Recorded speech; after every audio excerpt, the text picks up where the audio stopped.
हरिओम। एक साधक ने पूछा है कि तराटक का अभ्यास करते करते संभवी मुद्रा का अभ्यास किया जा सकता है क्या, या मूर्ति तराटक करते करते संभवी मुद्रा का अभ्यास किया जा सकता है क्या। तो ये संभवी मुद्रा है, चाहे तराटक है चाहे कोई भी मुद्रा है, ये सारी विधियाँ जो है ये हठ क्रिया में आती है। हठ क्रिया योग में जो जटिल और ज़िद्दी क्रियाएं होती हैं, जो आपके शरीर आसन करने के बाद में जो ऊर्जा निर्मित करता है और मजबूती पैदा करता है, उसको रूपांतरण देने की या एकाग्रता को साधने की अलग अलग विधियां बताई गई हैं, जो तराटक के माध्यम से हो, चाहे मुद्रा के माध्यम से हो, चाहे धोती नेति कुंजल इनके माध्यम से हो, इसे साधने की विधि बताई गई है। तो इनमें भी श्रेणी दी गई है कि पहले आपको क्या करना है और धीरे धीरे आपको कैसे आगे बढ़ना है और जटिल कैसे होते जाएगा। तो ये जितनी जैसे संभवी मुद्रा है या तराटक की जो विधि है, ये आँख खोल के करने वाले अभ्यास में से है, या सीधा ये बोलिए कि खुली आँखों से करने वाले ध्यान है। तो जैसे ही आप बैठने की अपनी क्षमता को बढ़ाते हैं, आप आसन पे ज़्यादा से ज़्यादा स्थिरता बना के बैठ पा रहे हैं और आपकी योग्यता बढ़ते जा रही है बैठने की आसन पे, सामान्य की स्थिति पे, अभी कोई क्रिया नहीं कर रहे हैं आप, और आप ज़्यादा से ज़्यादा अपने आसन में स्थिर होके बैठ रहे हैं, अभी सिर्फ बैठ रहे हैं। उसके बाद में बारी आती है मेरुदंड की, कि आपके आसन में मेरुदंड बिल्कुल सीधा रह रहा है, आपका बिल्कुल मेरुदंड रीढ़ की हड्डी बिल्कुल सीधी रह रही है। आप जब भी बैठ रहे हैं, पहले तो बैठने का अभ्यास करता है साधक, बैठने के अभ्यास करते करते वो मेरुदंड के ऊपर काम करना शुरू करता है, फिर मेरुदंड बिल्कुल सीधा रहता है। अगर उसके साथ में कोई भी ध्यान का आसन अगर वो ऐड करता है या उसके साथ जोड़ता है तो बहुत अच्छी बात है, नहीं भी जोड़ता तो भी सुखासन में अगर बैठ के अभ्यास कर रहा है तब भी ठीक है। वैसे सिद्धासन और पद्मासन को और वज्रासन को ज़्यादा एकाग्रता की श्रेणी में रखा गया है, ज़्यादा एकाग्रता इसमें फलीभूत होती है। ये जो तीन आसन है, सिद्धासन और पद्मासन और वज्रासन, इसमें ज़्यादा फलीभूत होती है। उसके बाद में वो धीरे धीरे आगे बढ़ता जाता है।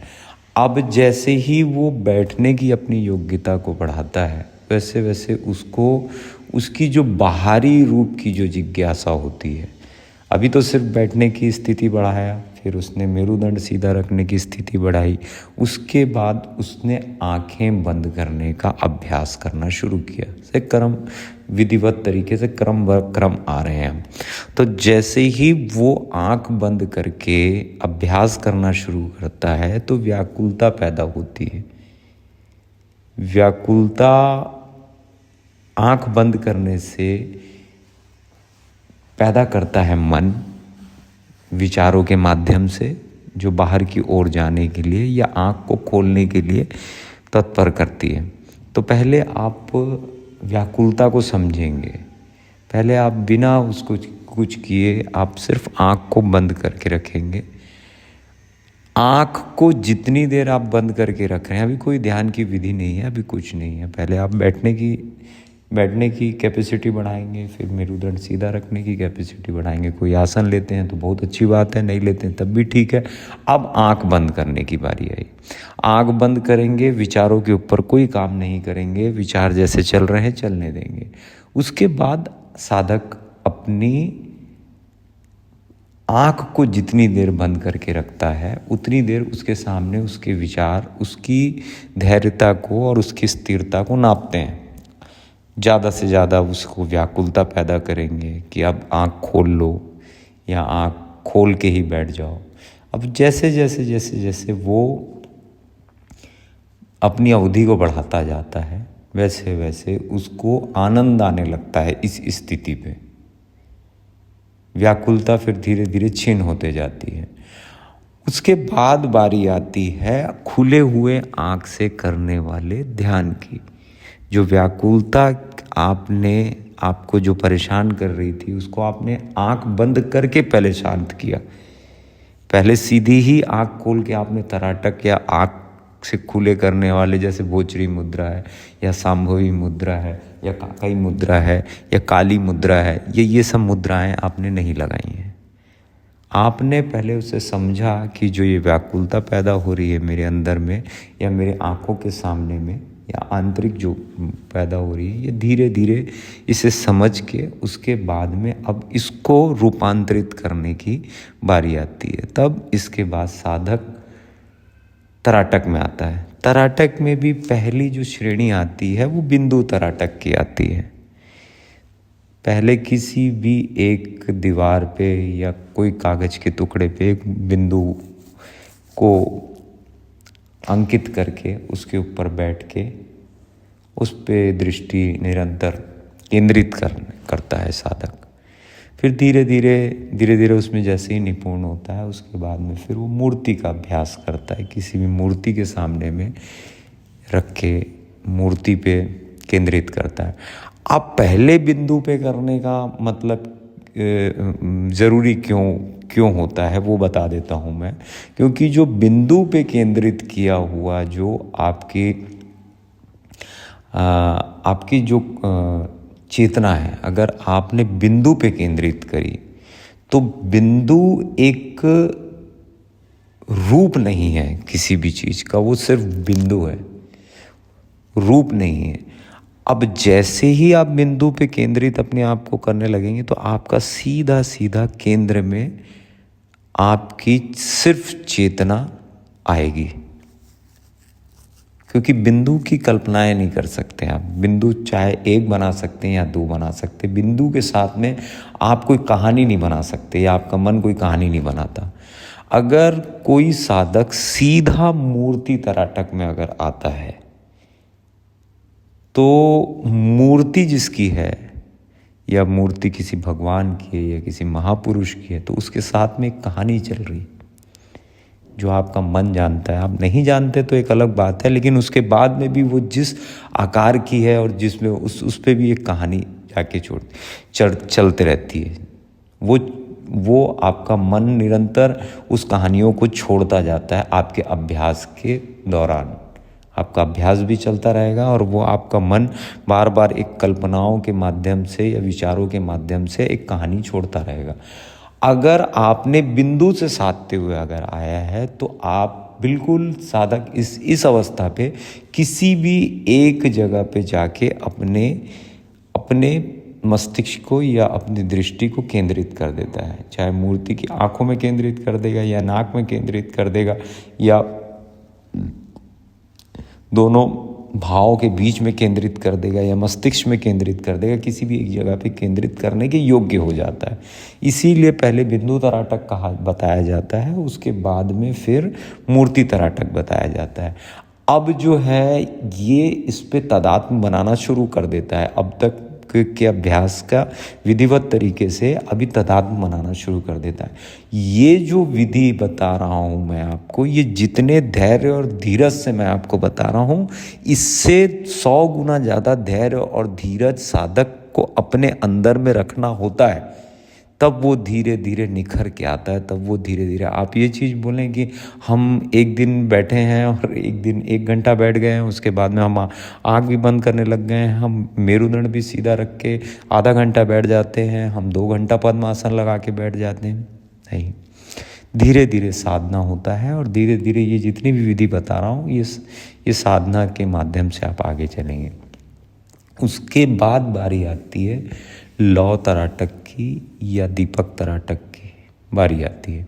दीपक तराटक, आप दीपक को स्थिर करेंगे। उसके बाद में एक जैसा पहले बिंदु थे उसमें प्राण के प्रकाश नहीं थे, मतलब एक बिंदु है वो हिल नहीं रहा था, ना उसमें कोई गति थी, मूर्ति थी, मूर्ति के साथ कहानियाँ थी, लेकिन वो मूव नहीं कर रही थी। कहानियाँ विचारों के माध्यम से चल रही थी, लेकिन वो नहीं थी उससे। अब आ गए हम लौ तराटक में या दीपक तराटक में। हम दीपक पे अगर अपनी चेतना को केंद्रित करते हैं, वो निरंतर हिलते रहती है। और साधक ज़्यादा से ज़्यादा कोशिश करते हैं कि ऐसी जगह पे जाएं जहाँ पर हवा ना चले या जो लौ है वो बिल्कुल सीधी रहे, लेकिन फिर भी उस पर कुछ ना कुछ आता ही है। जैसे कोई कीट पतंगे कोई आ जाता है, या बिल्कुल आप ही की हवा से वो हिलने लग जाता है। लेकिन तो जैसे जैसे वो हिलता है तो जागृत अवस्था पे आप उसको अनुभव करते हैं एकाग्रता को, कि हिलते हुए भी साधक एकाग्रता को अनुभव करता है।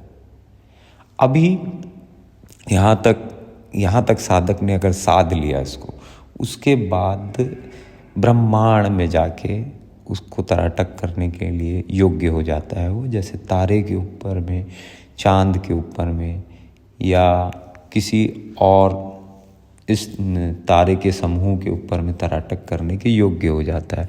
लेकिन वो दूरी निर्धारित करता है। अभी जो थी, अभी आपने बिंदु में किया तो दूरी एक निर्मित थी। उसके बाद में मूर्ति पे भी जो दूरी थी वो उतनी थी। आपने लौ में जब किया तब भी वो दूरी उतनी थी। अब दूरी की कोई सीमा नहीं है। आपने दूरी को लांघ दिया है। तब जब साधक उस पे केंद्रित करता है अपनी चेतना को, तो वो अपनी ऊर्जा को रूपांतरित करके यात्रा के माध्यम से चला सकता है। अपनी चेतना को यात्रा की, जैसे उसके विचार चलते हैं वैसी उसकी एकाग्रता भी जाने लग जाती है। तो जितना ये आखिरी स्टेज होता है, इसके बाद एक स्टेज और होती है, वो बहुत गहरी बात आ जाएगी। तो ये तराटक की तीन विधियां मैंने आपको तराटक की बता दी। ऐसे ही करते करते साधक आगे बढ़ता है। अब मेरा एक वीडियो है जो बहुत लोगों के द्वारा देखा गया, सांभवी मुद्रा का।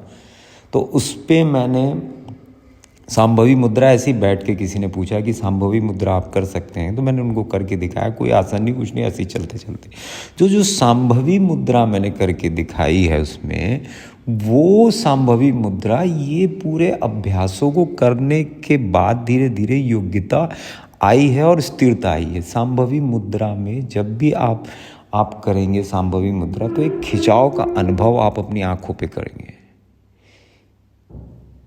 इसको करने से पहले भी 3-4 मुद्राएं हैं इस तराटक के बाद में।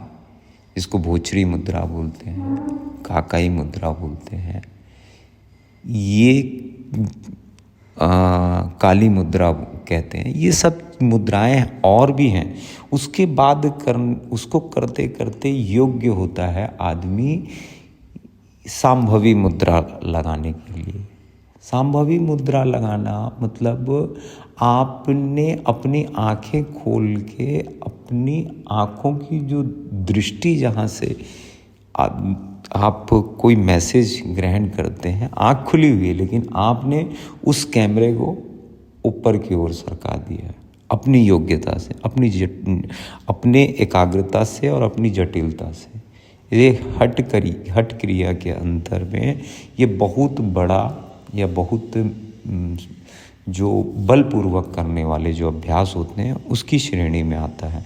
लेकिन बलपूर्वक करने का मतलब ये नहीं कि आप बैठ के आप सांभवी मुद्रा का अभ्यास कर रहे हैं और आपको सांभवी मुद्रा आ गई। अगर आपने विधिवत तरीके से अपने एकाग्रता को, अपने आसन को और अपनी हर एक इंद्रियों के ऊपर काम नहीं किया है, तो इसके फल परिणाम जो आपको गहरे से गहरे मिलने चाहिए वो नहीं मिल सकते। तो साधक ने मुझे पूछा था कि हम मूर्ति तराटक के साथ पे सांभवी मुद्रा का अभ्यास कर सकते हैं क्या।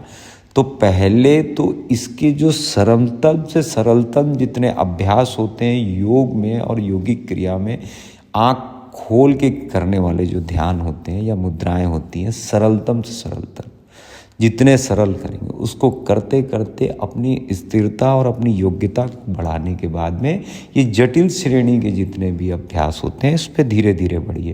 ये कैसे समझ आएगा कि ये जटिल श्रेणी के हैं? देखिए, आप जैसी तराटक करते हैं तो आपकी आंखों पे जोर नहीं पड़ता, सिंपल है एकदम, आपकी आंखों पे जोर नहीं पड़ेगा। लेकिन आपने अगर आपने संभवी मुद्रा का अभ्यास किया है तो आपको बिल्कुल आपकी मस्तिष्क में, आपके माथे पे, आपकी आँख में वो आप उस तनाव को महसूस कर सकते हैं।